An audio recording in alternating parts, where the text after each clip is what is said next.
Warm welcome you to 2026 Intech. This is the 21st edition of Intech, and we at my AceMicromatic, we are displaying this time a bigger stall. I'm going to explain all the machines which we are going to display. Let us start.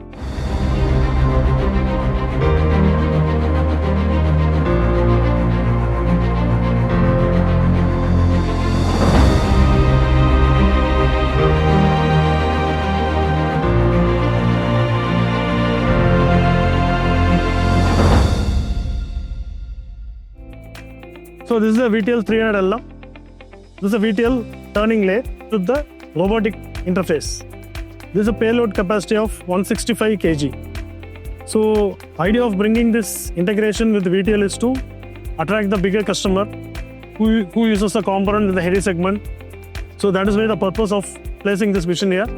So this is the standard specification of VTL 300LM. So we have a swing door bed of 800 mm. Maximum turning diameter goes up to 600 mm. Maximum turning length, you can go up to 700 mm then. So basically it's a 8-weight spindle. A spindle power can be reached up to 18.5 to 15 kilowatt. And it has a rapid rate of 20 meters per minute. And maximum RPM can be given as 2500 RPM. So this is the component we have chosen for this mission. This is a cast iron, SG iron, weighing up to 50 kg. So this robot, what you're seeing is fitted with a pneumatic clamping, which has a payload capacity of 160 kg. So this robot has been interfaced with our mission VTL 300, which we have seen the specification, right? So this is idea is to bring the interfacing between VTL and this component robot is to attract the heavy industry customer so that we can tap the heavy industry segment.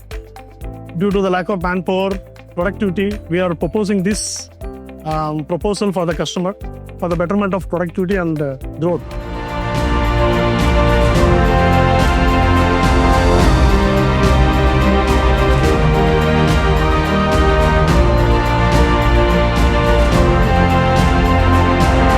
This is the VMC Vertical Machining Center. The model of this machine is 1680B BT50. So actually we have placed a die mold component here, as you can see. So we are trying to pitch in die mold segment with this machine. So these are the brief specification of this machine. X-axis, it can go up to 1.6 meters. Y, it can go up to 0.8 meters, that is 800 mm. Z-axis, it can go up to 700 mm. So total table size is 1700 by 700. So it's a BT50 spindle. The RPM which is fitted here is 4000 RPM indirect drive. The maximum spindle power is 18.5 to 15 kilowatt. The rapid traverse of the machine is 20 meters per minute. So this is a die mold we have equipped here. This is a material is P20 material. With the ball-nose cutter we are using for machining. You can see the finishing, but this machine is well suited for the die mold application. While selecting the machine, you have to select for the die mold application so that we will tune the machine to fit the die mold and aerospace application, so the accuracy should be better.